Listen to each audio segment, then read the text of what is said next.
तो दोस्तों, दुनिया के इतिहास में कुछ सबसे पुराने विवादों में से एक इजराइल और अरब देशों का विवाद एक लंबे इतिहास के बाद खत्म होता हुआ दिखाई दे रहा है।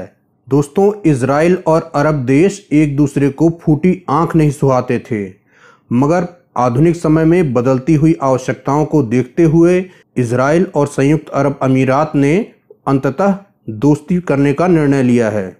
दोस्तों, अमेरिका के राष्ट्रपति डोनाल्ड ट्रंप की मध्यस्थता के बाद इजराइल और यूएई ने शांति समझौते पर हस्ताक्षर किए। दोस्तों, डोनाल्ड ट्रंप ने इजराइल के प्रधानमंत्री बेंजामिन नेतन्याहू और अबू धाबी के प्रिंस मोहम्मद अल नहयान के बीच हुए इस समझौते को एक वास्तविक ऐतिहासिक मौका करार दिया है। दोस्तों, इजराइल और यूएई के इस समझौते से भारत को भी बड़ा फायदा होने वाला है। क्या है पूरा मामला, विस्तार से बताएंगे आपको। मगर दोस्तों, अगर आप देश विदेश की इसी तरह की समसामयिक घटनाओं को देखना पसंद करते हैं तो हमारे चैनल को जरूर सब्सक्राइब करें और साथ में लगे हुए बेल आइकॉन को भी दबा दें, जिससे जब भी मैं नया वीडियो अपलोड करूं तो आपके पास नोटिफिकेशन पहुंच जाए। तो चलिए दोस्तों, अब हम अपने आज के टॉपिक पर बात करते हैं। तो दोस्तों, इजराइल और यूएई ने पिछले 72 सालों की दुश्मनी को भुलाकर अंततः दोस्ती करने का फैसला किया है। मगर इतनी पुरानी दुश्मनी को भुलाकर अचानक दोनों दोस्त कैसे बने? दोस्तों, इसका पहला कारण है सऊदी अरब और यूएई का यमन की जंग में फंसे होना। इसका कारण नंबर 2 है ईरान से बढ़ता हुआ खतरा, और इसका कारण नंबर 3 है पाकिस्तान से निर्भरता कम करना। दोस्तों, सऊदी अरब और यूएई यमन की जंग में बहुत बुरी तरह से फंस गए हैं। उन्होंने सोचा था कि वो यमन की जंग बड़ी आसानी से जीत लेंगे, मगर जैसे जैसे समय बीतता जा रहा है यमन की जंग सऊदी अरब और यूएई के लिए मुश्किल होती जा रही है और खर्चीली भी होती जा रही है। ऐसे में उन्हें लगता है कि इजराइल के पास अत्याधुनिक हथियार हैं और वो यमन में सऊदी अरब और यूएई की मदद कर सकता है और जंग को समाप्त करा सकता है। दोस्तों, सऊदी अरब और यूएई बहुत हद तक सुरक्षा के लिए पाकिस्तान पर निर्भर करते थे। पाकिस्तान की सेना इन दोनों देशों में तैनात रहती थी।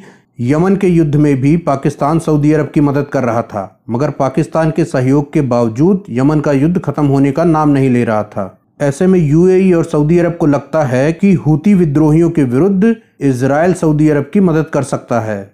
और दोस्तों, इसका कारण नंबर 3 है ईरान से बढ़ता हुआ खतरा। दोस्तों, सऊदी अरब और यूएई का सारा तेल स्ट्रेट ऑफ हॉर्मुज से होकर जाता है और स्ट्रेट ऑफ हॉर्मुज पर बैठा हुआ है ईरान। चीन और ईरान के बीच $400 अरब की एक महाडील होने वाली है। इससे ईरान और शक्तिशाली होगा और भविष्य में अरब देशों के लिए बड़ी चुनौती पैदा कर सकता है। दोस्तों, अब तक इन देशों की रक्षा अमेरिका कर रहा था, मगर कोरोना वायरस के बाद अमेरिका की अर्थव्यवस्था भी कमजोर होगी और वो इतने बड़े पैमानों पर इन देशों में अपने सैनिक शायद न रख पाए। ऐसे में अमेरिका भी चाहता है कि पश्चिम एशिया में इजराइल उसकी भूमिका निभाए। यह उसके लिए काफ़ी सस्ता रहेगा। इजराइल इसे अच्छे से अंजाम भी दे सकता है। इसके अलावा यूएई को लीबिया में भी बड़ी दिक्कत आ रही है। लीबिया में यूएई के समर्थक खलीफा हफ्तार जंग हार रहे हैं। फ्रांस और यूएई हफ्तार का समर्थन कर रहे हैं। अत्याधुनिक हथियारों से लैस इजराइल लीबिया में भी जंग जीतने में यूएई की मदद कर सकता है। दोस्तों, इन्हीं सब कारणों की वजह से अरब देशों का इजराइल के प्रति नज़रिया बदला है और यूएई और इजराइल के बीच ये डील हो पाई है। अब दोस्तों, इस डील का भारत पर क्या प्रभाव पड़ेगा? दोस्तों, इस डील से भारत को भी बहुत फ़ायदा होने वाला है, क्योंकि भारत अपना तेल अरब देशों से खरीदता है और अपने हथियार इजराइल से खरीदता है। ऐसे में अरब देशों और इजराइल के बीच जारी दुश्मनी की वजह से भारत को कई बार असमंजस का सामना करना पड़ता है।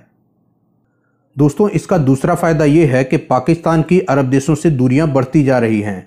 सऊदी अरब और यूएई पाकिस्तान को फंड करते थे और इस फंड का उपयोग पाकिस्तान आतंकवाद को बढ़ाने के लिए करता था।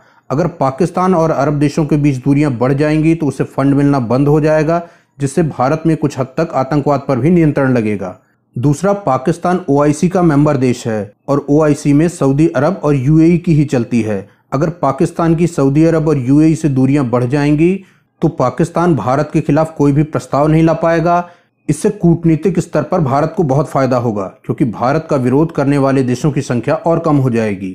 ओआईसी संयुक्त राष्ट्र संघ के बाद दुनिया का दूसरा सबसे बड़ा संगठन है। इसमें कुल 57 देश हैं, मतलब एक प्रकार से 57 देशों का सीधा सीधा समर्थन भारत को मिलेगा। तो दोस्तों, यूएई और इजराइल का ये समझौता ऐतिहासिक है और इससे भारत को बहुत लाभ होने वाला है। दोस्तों, इस विषय पर आप क्या सोचते हैं? कमेंट के माध्यम से जरूर बताइएगा।